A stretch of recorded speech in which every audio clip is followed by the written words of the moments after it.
নমস্কার, সকলকে স্বাগত। আজকে দেখাবো তোমাদের খুব ছোট্ট ছোট্ট ইলিশ মাছের সুন্দর বেগুন দিয়ে ঝোল। হালকা করে রান্না করা হবে যাতে সবাই খেতে পারে, বাচ্চা থেকে বুড়ো অবধি। কীভাবে রান্না করছি তো চলো সাথে থাকো। প্রথমে কড়াইয়ে একটু সরিষার তেল দিয়ে দিলাম, কারণ সরিষার তেল ভীষণই টেস্টি। এই তেলটাই আমি ব্যবহার করি। দিয়ে মাছগুলো হালকা করে ভেজে নিতে হবে।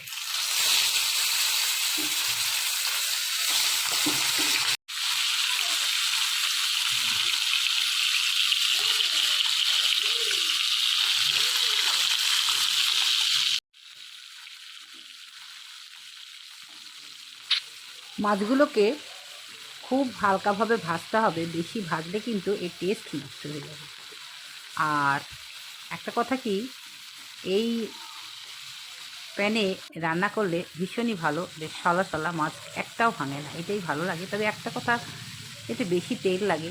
অন্য কড়াইয়ে করলে কি অল্প তেলে হয়ে যায়, তবে এটা বেশি তেল না দিলে হয় না।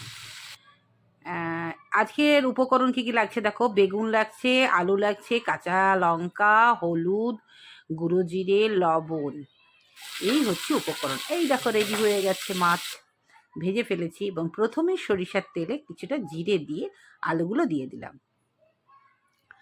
আলুগুলো ভালো করে নাড়াচাড়া করতে হবে যতক্ষণ না একটু ব্রাউন কালার আসছে। নাড়াচাড়া করতে হবে। তেল তো যথেষ্ট দেওয়া হয়েছে না। দেখো দর্শক বন্ধু, যদি ভাজতে ভাজতে তেলটা যদি মনে হয় তোমার বেশি, তো কমিয়ে রাখতে পারো, কারণ তেলটা ভীষণই বাজে খাওয়া এখন। এবার যথারীতি কচি কচি গাছের বেগুন, বুঝতেই পারছো, যাই দেখায় না কেন আমার বাড়ির গাছের কিছু থাকবেই। আজকে আছে গাছের বেগুন আর গাছের কাঁচা লঙ্কা।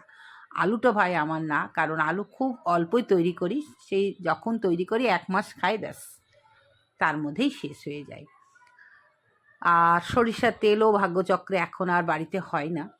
গোটা সরিষাটা আমার বাগানের।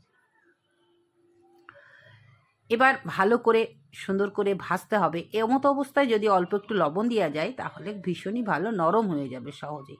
এবার এই যে হলুদ, লবণ, জিরের গুঁড়ো, কাঁচা লঙ্কা সব একসঙ্গে দিয়ে জল দিয়ে ভালো করে গুলে নিয়ে, এটা যেহেতু আলু আর বেগুন ভাজা ভাজা হয়ে এসেছে, সেহেতু আমি মশলাটা দিয়ে দেব।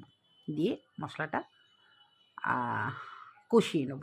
তবে দর্শক বন্ধু, একটা কথাই বলছি, আজকে ব্যস্ত বলে তাই আমার মানে যতই রান্না করি, মানে কি বলবো, ওই গুঁড়ো মশলা আমার একদম ঠিক ভালো লাগে না। আমার নিজে হাতে বেটে রান্না করতে ভীষণই ভালো লাগে। তবে যেদিন খুব তাড়া থাকে সেদিন উপায় নাই, তাই করতে হয়। তবে বাটা মশলাটাই খেতে ভালো লাগে। তো এইভাবে দিয়ে দিতে হবে। তবে এই রান্নাটা কিন্তু একটা বলবো যে অল্প, মানে ছোট শিশু থেকে বয়স্ক সকলে খেতে পারবে।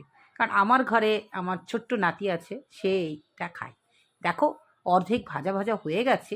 এবার মাছগুলো দিলাম। কেন দিলাম বলো তো? যাতে একটু আঁচটে গন্ধ আসে তো মাছের, যাতে না আসে তার জন্যই মাছগুলো দিয়ে আমি কষিয়ে নেব। মাছগুলো দিয়ে কষিয়ে নিয়ে জলটা যখন শুকিয়ে যাবে তখন জল গরম করে দিয়ে দেবো। অবশ্যই আমি বারবারই বলি, যখনই ঝোলের জলটা দেবে একদম ফুটিয়ে দেবে, হেবি সুন্দর লাগবে। ওপরে কি মাছ? এগুলো পাবদা মাছ আমার দাদু ভাইয়ের জন্য, কারণ এই ছোটো ইলিশগুলো ভীষণই কাঁটা, ও খেতে পারবে না। তার জন্য কী করেছি, ওর দাদু এই মাছটা নিয়ে এসেছে। হয়ে গেল, জলটা দিয়ে দিলাম, লবণ তো দেওয়াই ছিল। এবার মোটামুটি ওটাকে ঢেকে দিতে হবে। ঢেকে দেওয়ার পর ফুটবে। দেখছো কি সুন্দর ফুটছে, কি সুন্দর কালার হয়েছে না? হ্যাঁ, এই সব রান্না খেলে পেটে কোনো গণ্ডগোল হবে না। ওই যে অতিরিক্ত মশলা দিয়ে রান্না খেয়ে তখন গলা বুক জ্বালা, এইগুলো বেকার। তাই বলবো দর্শক বন্ধু, অতি পাতলা করে এইভাবে রান্না করো, করে সকলকে পরিবেশন করো, নিজেরাও খাও, শান্তিতে ঘুমাও, কোনো প্রবলেম হবে না। আজকে আসি, আবারও আসবো নতুন কিছু নিয়ে। টাটা, সকলে ভালো থেকো, সুস্থ থেকো। হ্যাঁ, আবারও বলবো যে যার নিজের কর্মকে ভালোবেসে সামনের দিকে এগিয়ে চলো, কারোর দিকে তাকাবে না, নিজের ভালো